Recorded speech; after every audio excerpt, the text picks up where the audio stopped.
अतीक अहमद उत्तर प्रदेश का ये mafia don बेशक इस वक्त उत्तर प्रदेश से सैकड़ों मील दूर गुजरात की काल कोठरी में बंद है, मगर उसकी साजिशें कुछ इस तरह से यूपी में नजर आई। अभी तक यूपी की पुलिस सिर्फ इस प्रयागराज शूट आउट के धुएं में सिर्फ इसी डॉन का अक्स देख पा रही थी, लेकिन जब तफ्तीश आगे बढ़ी तो इस अक्स की आड़ में छुपी हुई जो तस्वीर सामने नजर आई वो ये थी। नाम है शाइस्ता परवीन। शाइस्ता परवीन माफिया डॉन अतीक अहमद की पत्नी है और जुर्म उमेश पाल हत्याकांड में साजिश की नामजद आरोपी और 25,000 रुपए की इनामी भी। चेहरा बेशक नकाब में है, इसका एक सच और एक पहलू जमाने के सामने आ चुका है और वो है लेडी डॉन का। जरा इस चार्ट पर पहले नजर डालिए। सवाल यही है कि इतनी बड़ी साजिश की बराबर की साझेदार शाइस्ता परवीन आखिर कहां है? तो जवाब है फरार है।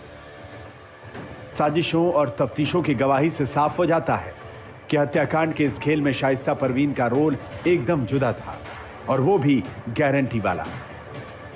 शाइस्ता परवीन ही अतीक के बड़े बेटे असद और भाई अशरफ के बीच बातचीत की कड़ी थी। पुलिस को अंदाजा है कि शाइस्ता परवीन ही तमाम शूटरों तक साजिश को पहुंचाने वाली सूत्रधार थी। सीसीटीवी के फुटेज में वो अतीक के शूटर साबिर के साथ जाती हुई नजर आई। शाइस्ता परवीन 19 फरवरी को अतीक गैंग के शूटर बबली और सुधांशु के घर पहुंची थी। हत्या से पहले शाइस्ता ने ही सभी शूटर्स को 1-1 लाख रुपए की पेशगी दी थी। शूटआउट से पहले शाइस्ता ने असद के जरिए 16 मोबाइल फोन और सिम कार्ड खरीदवाए थे। इस लेडी डॉन का खेल यहीं खत्म नहीं हुआ, बल्कि उसने इस पूरे हत्याकांड में पुलिस को उलझाने का पूरा इंतजाम कर रखा था।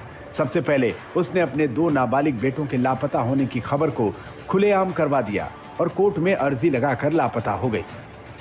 शाइस्ता परवीन की ओर से जो आवेदन पत्र दिया गया था उसमें मिसिंग की कोई दरखास्त नहीं दी गई थी, बल्कि सीधे ये कहा गया था कि जिस दिन घटना हुई है अर्थात 24 को शाम को पुलिस वाले उनके दोनों नाबालिग बच्चों को उठा करके ले गए और उनका कोई अता पता नहीं चल रहा है, न किसी मजिस्ट्रेट के समक्ष प्रस्तुत किया गया है, न बताया जा रहा है। उस पर मुख्य न्यायिक दंडाधिकारी महोदय ने संज्ञान ग्रहण करते हुए प्रभारी निरीक्षक थाना धूमनगंज से आख्यायाभूत किया।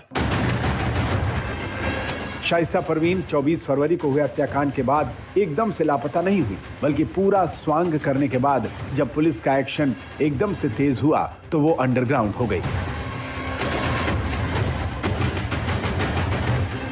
शाइस्ता परवीन चकिया इलाके के इस 2 मंजिला घर में अपने 2 बेटों के साथ रहती थी। 2 मार्च को प्रशासन ने इस मकान को बुलडोजर से ढहा दिया। उस वक्त भी शाइस्ता परवीन कहां गई ये कोई नहीं जानता था। वहीं उसकी ननद आयशा नूरी मीडिया के सामने आई तो उसने भी यही कहा कि शाइस्ता से उसका संपर्क नहीं हो पा रहा। आपकी भाभी अभी सामने क्यों नहीं आ रही हैं? उनका हमारा कोई कांटेक्ट नहीं हो पा रहा है। बस उस समय जब बच्चों को उठाया गया था तो मेरी भाभी बेइंतहा रो रही थी, कह रही थी बच्चों